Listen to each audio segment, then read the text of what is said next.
兵落地了，我们现在坐在这个救护车上，正在往医院赶。路上能开快点吗？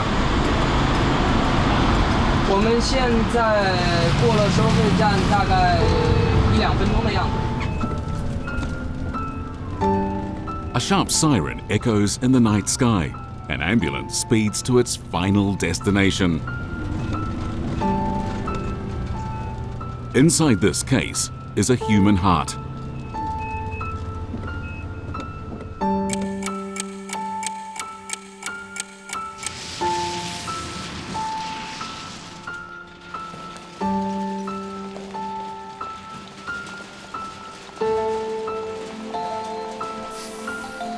This boy suffers from severe cardiac disease. His only chance for survival is a heart transplant.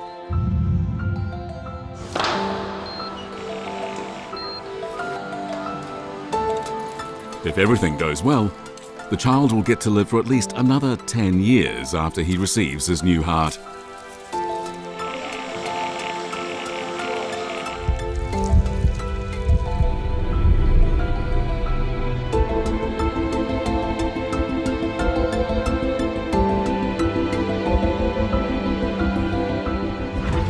Today, the average lifespan worldwide is 71.6 years.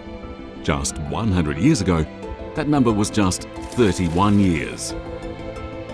This astonishing progress is attributable to many factors, but among the most undeniable are huge medical advances and much higher success rates in surgery.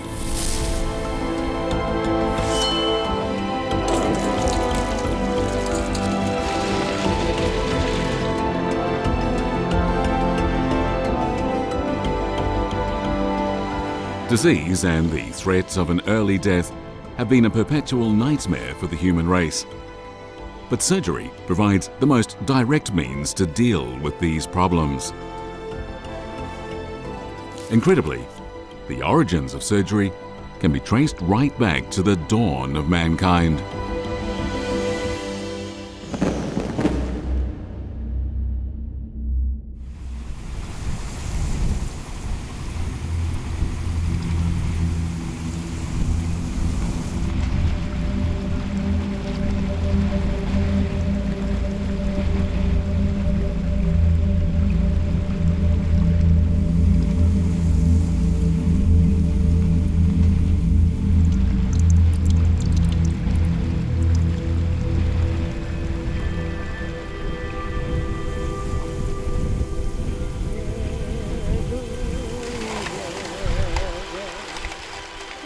Every April, when snow on the greater Xing'an Range begins to melt and the sheets of ice on the Huma River, a tributary of the Heilongjiang River, begin to melt, the Orochen, the first inhabitants of this ancient land, come to the river for their annual river opening ritual.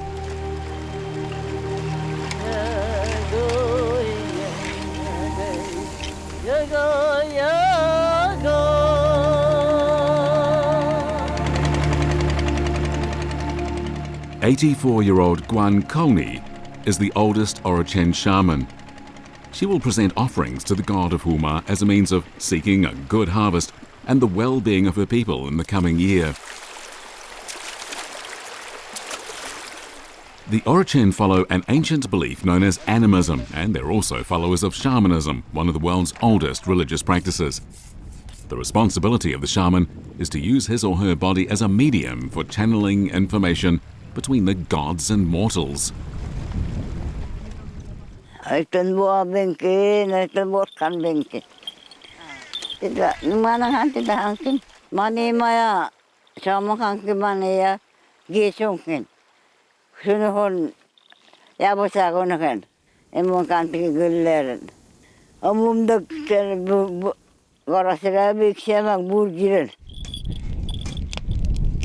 For thousands of years, the Orochen have sought to find the causes of disease and death through chanting and drum beats.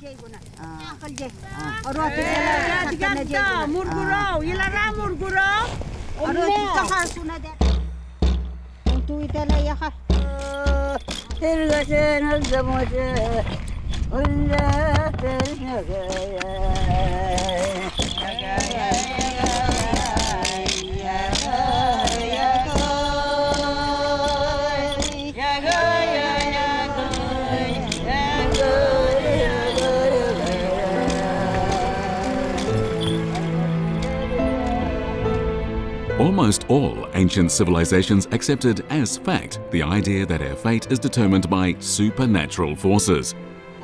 When threatened by disease and death, they placed their faith in a destiny that was totally unpredictable.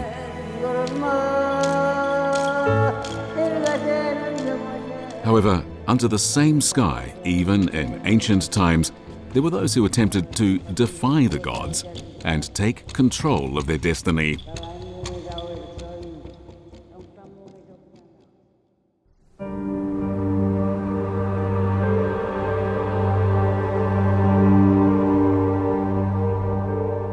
The Turpan Depression in Xinjiang is one of the driest regions of West China.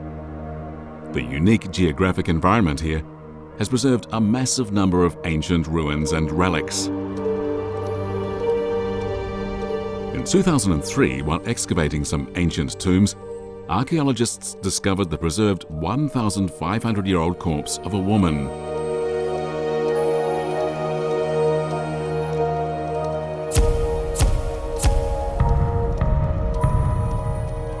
A detail on her lower abdomen immediately caught the attention of the archaeologists.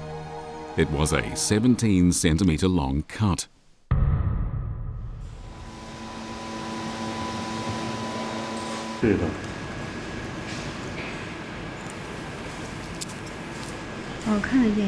Using an electron microscope that can magnify images up to 1,700 times, the archaeologists found traces of stitches around the cut. They seem to have been performed using hairs from the tail of a horse. 我们看看它的嘴下张得很大，而且脸部基本上都是有点变形了，估计她生前可能非常的痛苦。这个女孩我们发现她可能20岁以下，因为她骨骼很小，估计可能还没有这个完全发育成熟，所以生个孩子可能当时因为过去人结婚也很早所以她可能是面临难产。 The archaeologists came to the conclusion that a C-section had been attempted on the young woman, but that due to the primitive conditions 1,500 years ago, she died. But even though this attempt to save a life failed, the corpse revealed the earliest known example of the closure of an abdominal wound, as well as the instinct to try to save the life of a fellow human being.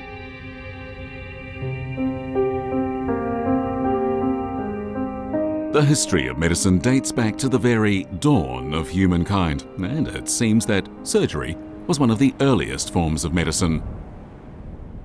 We have evidence from at least 10,000 years.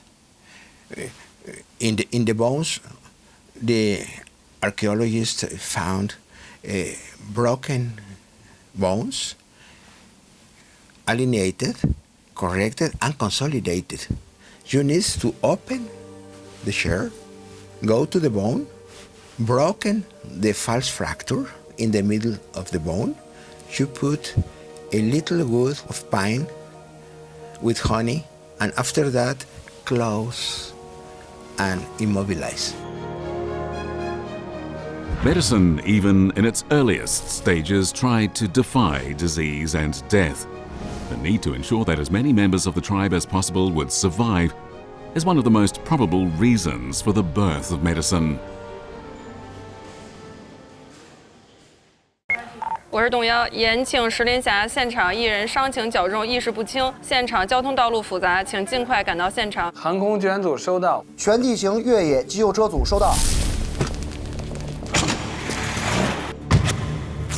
At Beijing Emergency Medical Center, a rescue drill is in progress. As China's largest pre-hospital emergency care system, it receives on average 5,000 to 6,000 distress calls a day.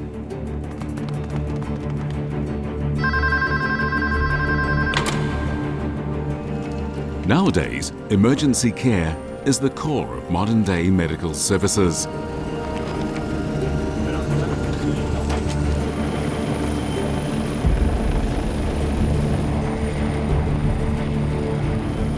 To guarantee a rapid response and precision in first aid efforts, drills like this are an essential part of the medical centre's regular practices.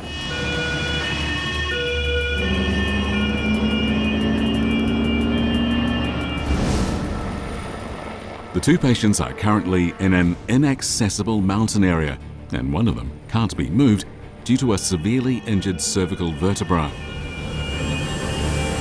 航空医疗救援组，我是动幺，绿色通道建立完毕，请将患者转送至中日友好医院。航空医疗救援组收到。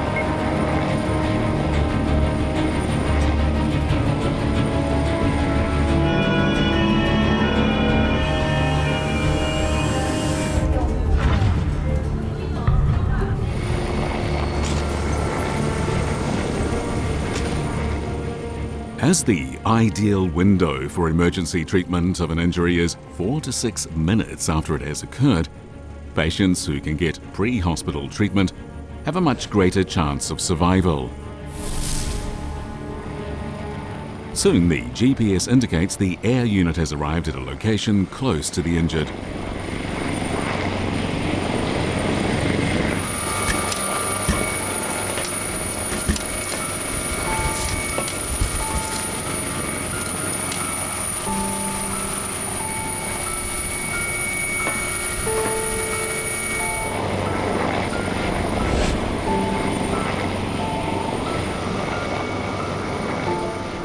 The patients are on a cliff 1,000 meters above sea level. Treating and moving severely injured patients in such an environment poses a significant challenge for the first responders.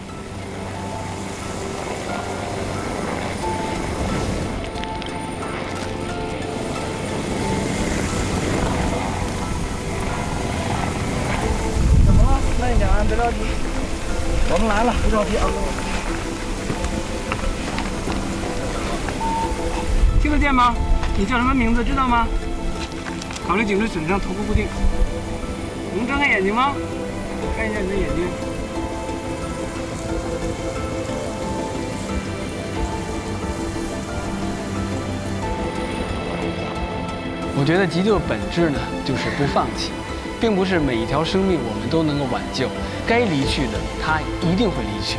但是呢，以我们现有的认识水平和经验，加上我们的责任心，只要有一点点机会，我们都不会放弃。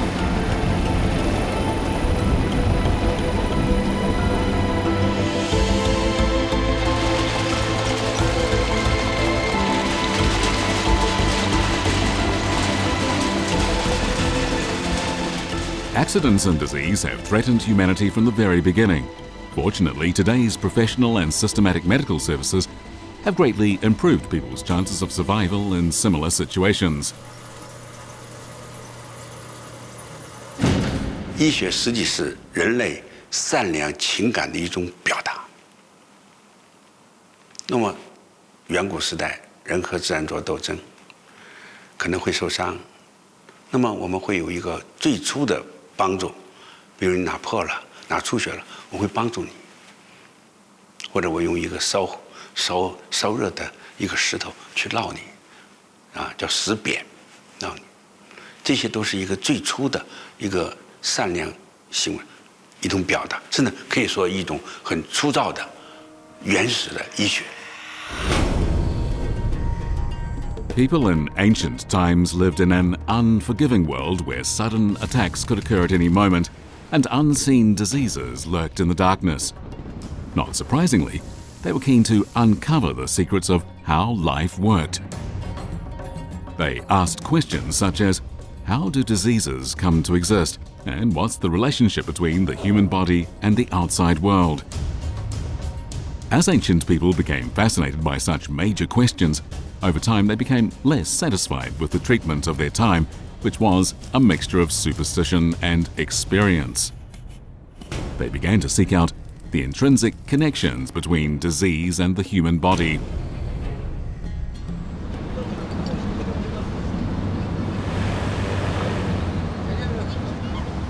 Pergamon, today's Bergama in Turkey, was a famous city-state of the Roman Empire. On the ruins we see here once stood the Sanctuary of Asclepius, in its time the largest medical facility in the area. In the 2nd century AD, Galen, the legendary Roman physician, was here practicing medicine. Dünyada bulunan ilk hastanenin burada olması da kuşkusuz tabii ki doğru olmak zorundadır. Galen'in doğduğu bir şehir. Galen'in asıl mesleği neydi? Doktorluk yapmak. Ama onun yaptığı doktorluk ne üzerineydi? Çünkü o ileride gördüğünüz orada ne var? Tiyatro var. Bu tiyatrolar genelde gladyatör dövüşleri için kullanılmıştır. Ve orada yararlanan gladyatörlerin kendi imkanlarıyla bazı çalışmalar yapmıştır. In order to better treat the wounded, Galen began to explore the secrets of the human body.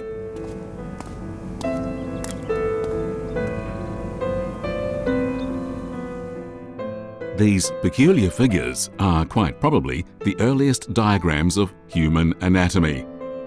They come from a 12th century Persian book called Mansur's Anatomy, and they were based on Galen's theories. Medical historians recognize Galen as the first to put forth the idea of understanding the human body through the study of human anatomy.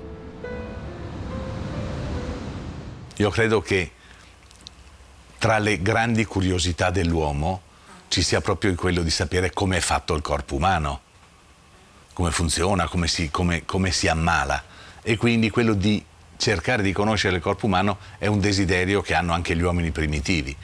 Certo è che in passato difficilmente si facevano autopsie. Galeno sembra non facesse autopsie sugli uomini. Diciamo però che era anche un chirurgo dei gladiatori. I gladiatori erano quelli che combattevano nel circo, e quindi lui stesso ammette che quando poteva guardava dentro, ma soprattutto utilizzava gli animali. Galen attempted to understand the structure of the human body and how it works by dissecting animals. He then used that knowledge to treat human diseases.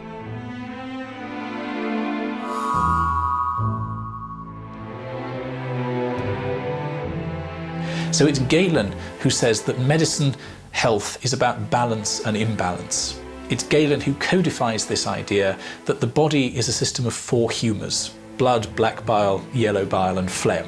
That these move around the body, they animate the body while you're alive, and if they're balanced, then you're healthy. But if they get out of balance, then you become sick. The idea that diseases are caused by an imbalance within the human body was not first formulated by Galen. It was a common belief among all ancient civilizations, and they developed their own medical practices based on this concept.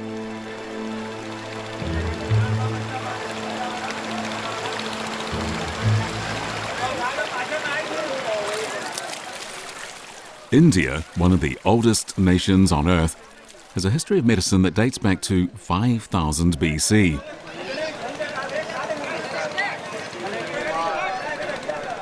This is an outdoor clinic frequented by locals in New Delhi. Patients stand in a long queue waiting to receive an ancient treatment known as bloodletting.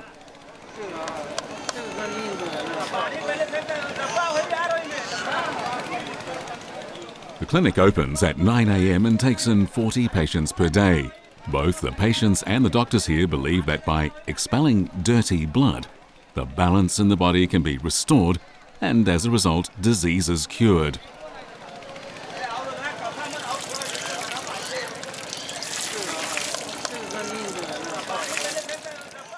They didn't know about the structure of human body, so they only can imagine something looking at the face, the external appearance of human body, and trying to think what happened inside. I think there would have been a lot of Galenic ideas in the back of minds of surgeons. I think, again, this idea of bloodletting, for example, to rebalance the body. This idea of the body as a system of 4 humours, this idea of treating disease by rebalancing the body, that becomes the heart of classical medicine.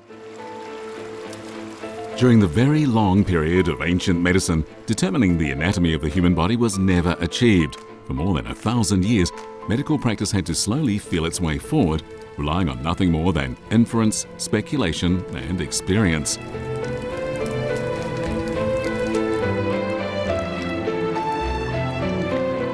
It was not until the 14th century that things changed significantly.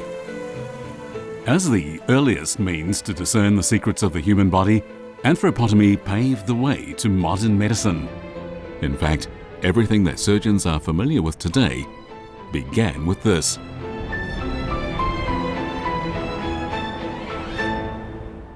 在没有解剖学以前的手术，是黑暗中的手术。什么意思？不是说没有灯，而是你脑子里是一片糊涂账，切下去是什么你都不知道的情况下你去切的。而有了解剖学以后，你是在亮灯的情况下，一片光明的情况下去开刀，啊，所以解剖学指挥了医生的大脑，也操纵了医生的双手。一个好的外科学家，他一定要非常熟悉人的结构，所以他做手术的时候知道从这个间隙进去，那很容易的分离，又不会损伤大的血管神经，但是呢又很轻巧的把这个需要暴露的地方暴露出来。所以啊，这个外科医生对外科解剖学来说，他是非常重视的。 It was the natural instinct for survival and the desire to help fellow human beings that prompted the first attempts at medicine, the goal of which was to relieve physical suffering. Later, as the scalpel reached deeper, a new era of medicine began.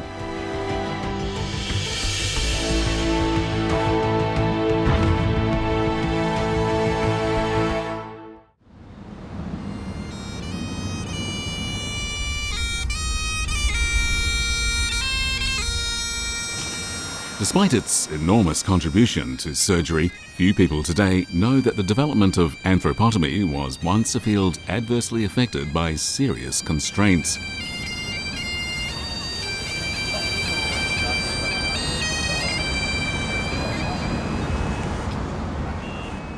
In the early days of what would become modern medicine, the UK was one of the few areas where medical activities thrived.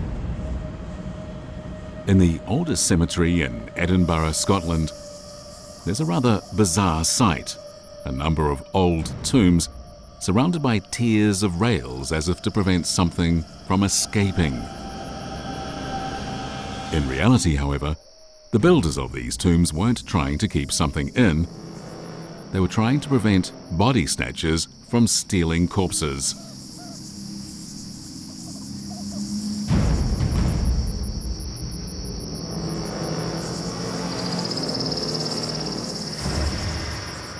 They were rather disreputable individuals who had found that by digging up the graves of recently deceased individuals that they could get financial reward from the medical school, from the anatomy department, for the bodies that would be required for dissection.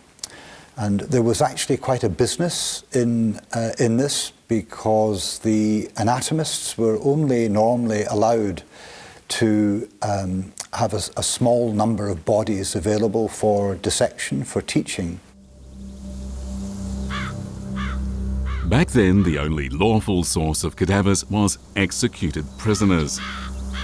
Given the limited number of bodies available for dissection, and driven by greed to the point of violence, the most infamous case of manslaughter in the history of medicine took place here in Edinburgh.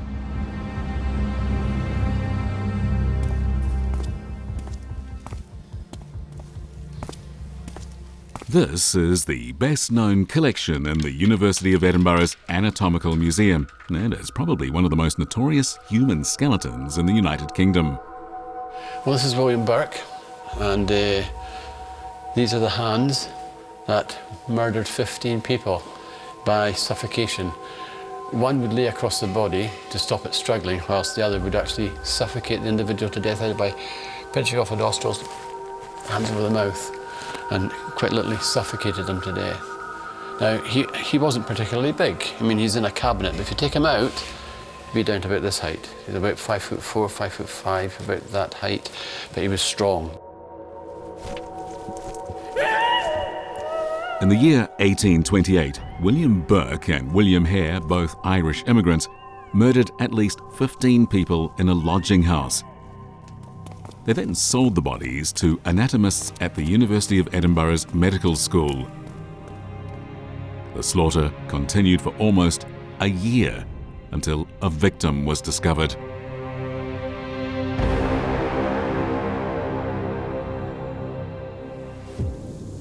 After their crimes were exposed, William Hare mysteriously went missing, while William Burke went to the gallows. It's said that some 25,000 enraged locals watched the execution.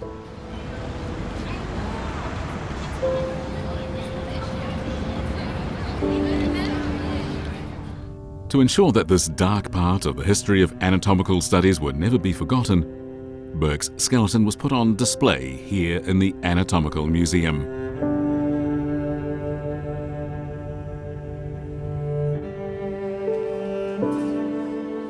This was written by the blood of William Burke, which was taken from his head after he was hanged and being dissected, and it states there quite clearly that this was written by, with the blood of William Burke, who was hanged at Edinburgh on the 28th of January 1829 for the murder of Mrs. Campbell or Doherty. This blood was taken from his head on the 1st of February 1829. The first principle of medicine is to cause harm to none. Shedding innocent blood in the pursuit of medical proficiency is, of course, the opposite of that very principle. Nevertheless, being able to dissect human bodies in medical research made possible a huge step forward in the history of anthroponomy. Prior to the 14th century, public autopsy was strictly forbidden for ethical or religious reasons. Even a renowned medical scientist like Galen was bound by the same restrictions. But after 1353, as part of the attempt to overcome the Black Death, the Church was forced to abolish the ban on autopsy, enabling doctors to learn more about the human body through dissection. The result was a wave of investigation into the workings of the human body that gave rise to a particularly outstanding individual.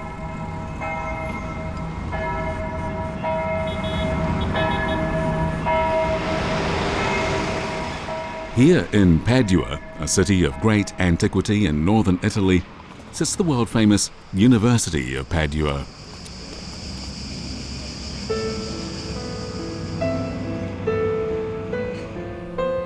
In the year 1537, 23-year-old Andreas Vesalius came to the university to teach dissection.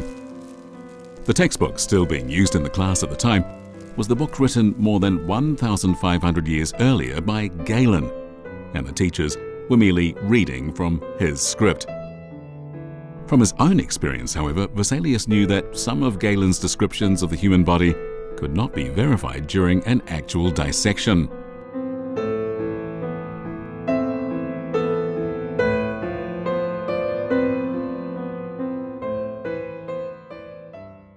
Galen's anatomy is not actually based on examination of human bodies. In Roman culture at the time, you couldn't dissect human bodies. It wasn't culturally acceptable. So Galen is dissecting animals, pigs, dogs, cows, sheep, that sort of thing. So he has a pretty good grasp of basic mammalian anatomy, but he gets lots of details wrong. Gli organi degli animali sono abbastanza simili all'uomo, ma non sono uguali, e quindi certe caratteristiche che riguardano il fegato, il cuore o anche le parti ossee erano sbagliate. The ambitious Vesalius decided to compile an all-new textbook of dissection to demonstrate his discoveries.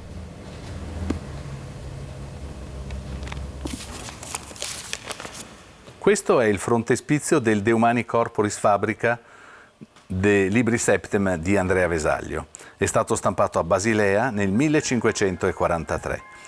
Ma le immagini di questo libro sono tantissime, sono 360. Molte sono molto semplici, sono molto schematiche, sono molto scientifiche.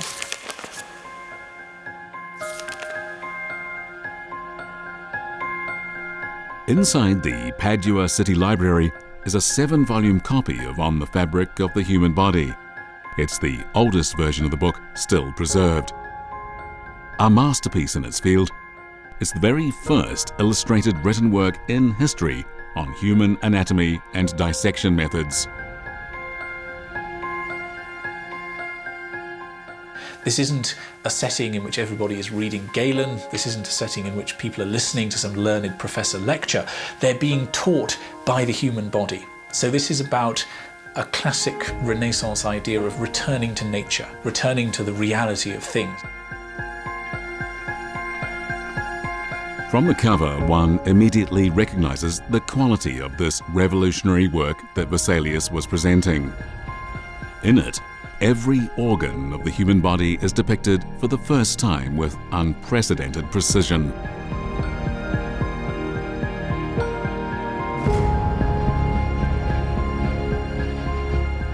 Through the dissected muscles and bones in the foreground of each illustration and the beautiful scenery behind them, Vesalius is informing those reading the book that the study of human anatomy is about encouraging a rational understanding of the living body. In 1543, the 7 volumes of On the Fabric of the Human Body were published officially.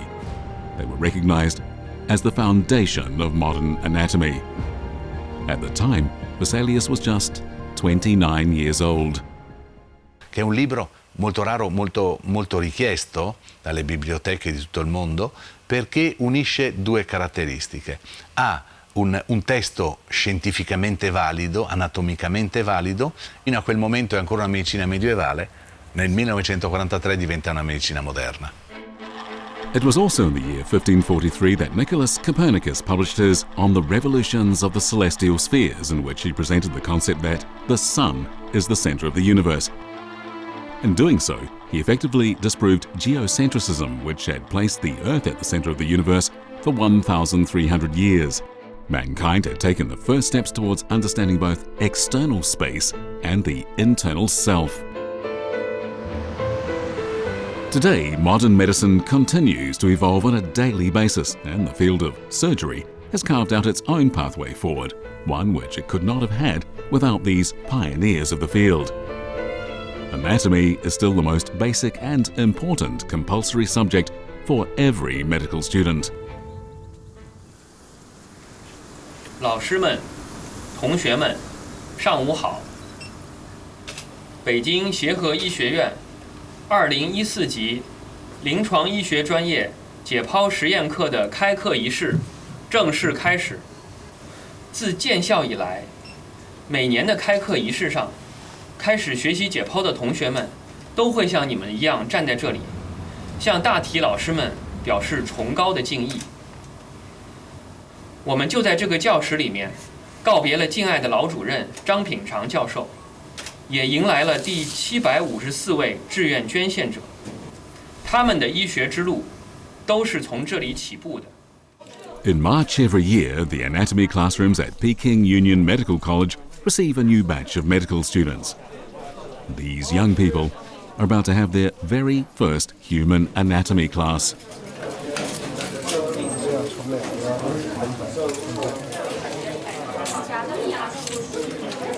是我们在去浅层结构的时候，要贴着皮肤，不要这样，就贴着皮肤去剥离，这样就不容易损伤到身方的结构。现在你看到的脂肪就是神经吗？对，脂肪里面包括这个。Guided by their teachers, these medical students are now looking at real muscles, veins, and organs for the first time. It's an experience that has an emotional impact that will stay with them forever.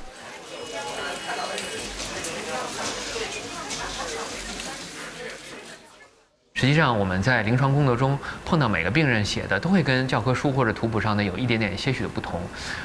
当你做的足够多的时候，你这个医生就有了足够的经验。所以我们说的临床经验，就是把各种各样的这个人体的变异，还有各种各样病情的复杂变化给结合在一起。我想呢，这一点呢，从学生上这个在真实的大体老师上解剖课，他是有非常深刻的体会的。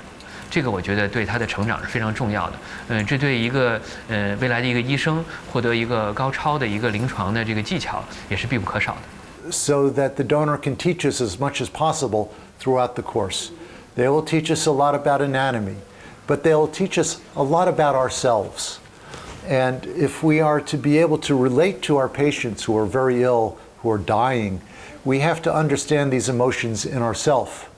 So anatomy is an opportunity where no one's going to get hurt. There are no living people whose emotions are going to be offended. Progress made in the field of anatomy laid the foundation for our early knowledge of the human body and its parts. But the exploration didn't stop there. Other questions inevitably followed, such as how do organs and tissues work? How does life sustain itself? Mankind's journey into the world of physiology began in a dissection classroom.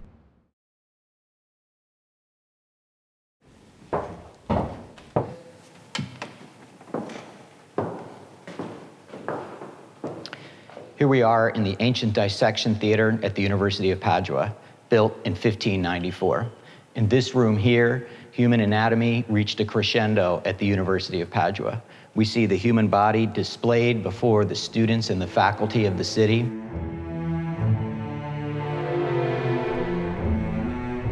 At that time, the University of Padua was already the most famous medical school in Europe. It attracted the most talented students and practitioners.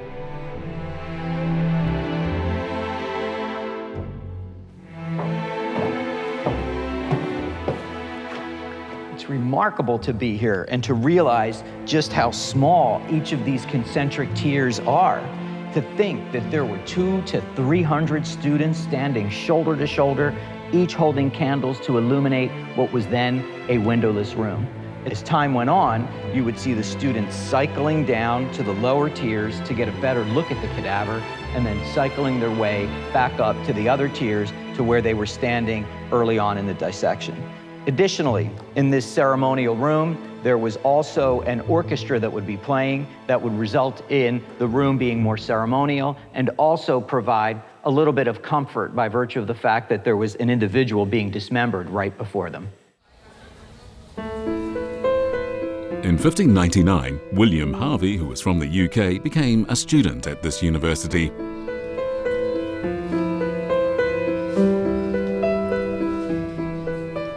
The dissection classroom at the University of Padua didn't just offer Harvey an education of the highest level of the era, it also encouraged him through constant observation and the practice of dissection to contemplate the pattern the human body follows in order to function.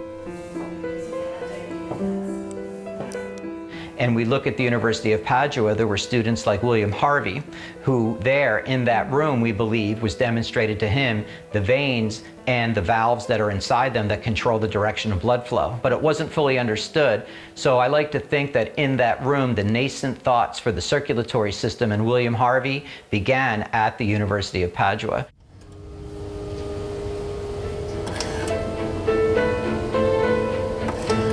This is a bionic model for medical training purposes.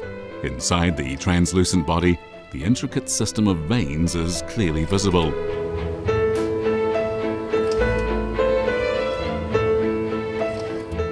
Inside this model, you can see the heart contracting and dilating regularly, absorbing and pumping out blood.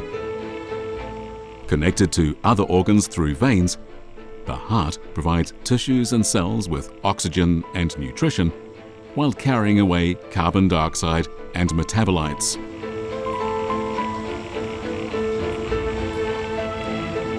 This is the most basic pattern of vital processes in the human body. Scientific studies on the functioning of the human body began with William Harvey. In the 20 years after he graduated from the University of Padua, Harvey threw himself into comprehensive research into the heart and blood. His goal was to fully understand, through dissection and calculation, the maze that is the human body's cardiovascular system. Harvey, after going back to England, starts working with different animals, pigeons, some rabbits. Then Harvey starts thinking, what is going? In the year 1628, Harvey published On the Motion of the Heart and Blood in Animals. In it, he proved with a mass of data from experiments that blood in the human body circulates through the heart. It was the first accurate description of the human cardiovascular system.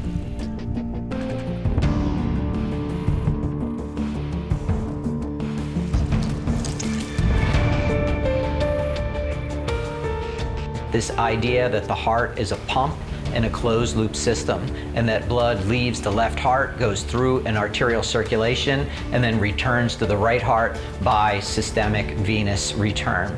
And many people think that that's a rudimentary thought that everybody understands, but in the 1600s that wasn't the case at all.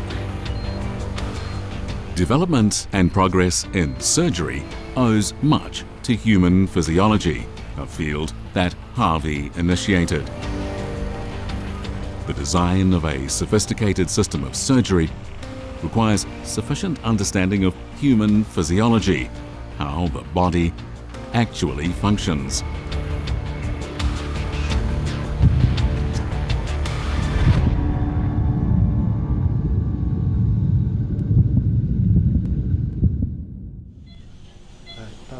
These orthopedists are operating on a patient with cervical spinal fractures using mixed reality technology.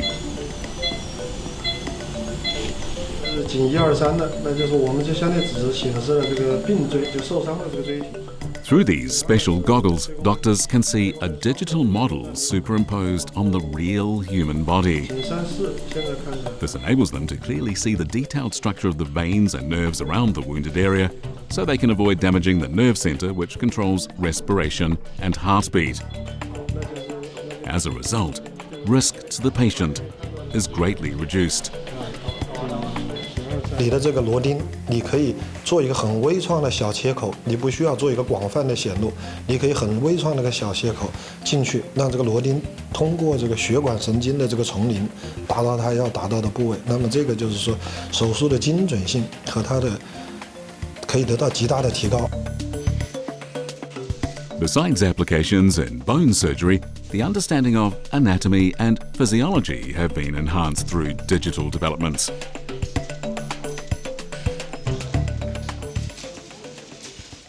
So this is a really exciting application. If I'm not studying skeleton, I can look at the lungs, the kidneys, the stomach, all the parts of the body can be done in a virtual cadaver lab. We can look at the neurological system. These are the brain. This is the musculature. As we know, the body has many layers of muscles. We can start to peel away the different layers so that we can understand exactly how the sophisticated layers of the body's muscles work.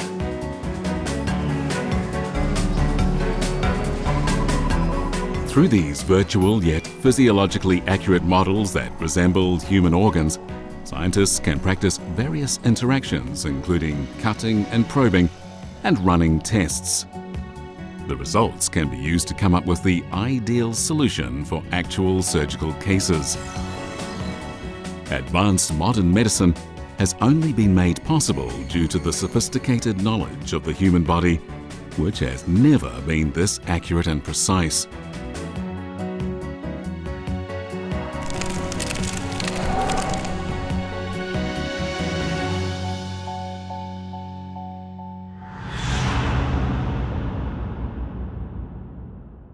From Galen to 17th century till Harvey, that's a status of medicine as proto-science. I consider that third period of development of medicine is up after proto-scientific. From 17th to 19th century is a period of scientific revolution, when from proto-science, from Galen's system, we're getting modern medicine. So now we have anatomy and physiology working and developing our knowledge more and more.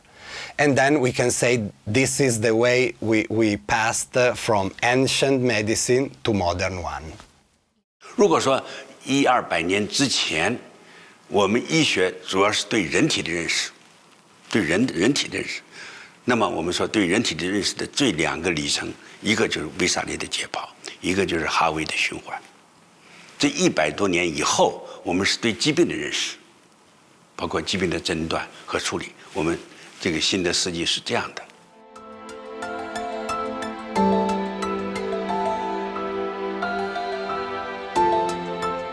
Who are we? What really controls our body? These were the first questions people asked themselves before they started to explore the body and the world. For thousands of years, in the mists of ignorance and darkness, medical pioneers went on a quest for answers.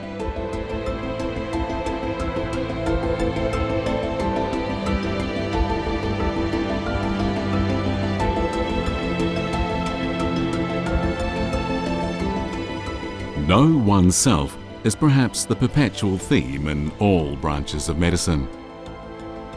As difficult as it may be, in times yet to come, medicine will continue to alter the fate of humankind.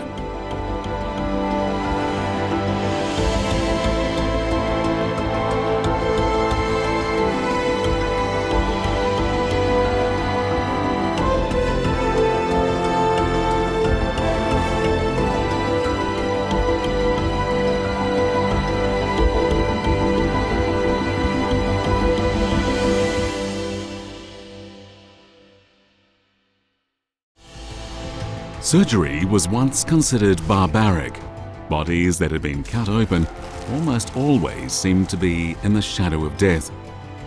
But doctors, driven by compassion, moved on with countless astonishing attempts, and in the end, anesthesia, sterilization, and the lancet became the real lifesavers. Find out more in the next episode of 200 Years of Surgery.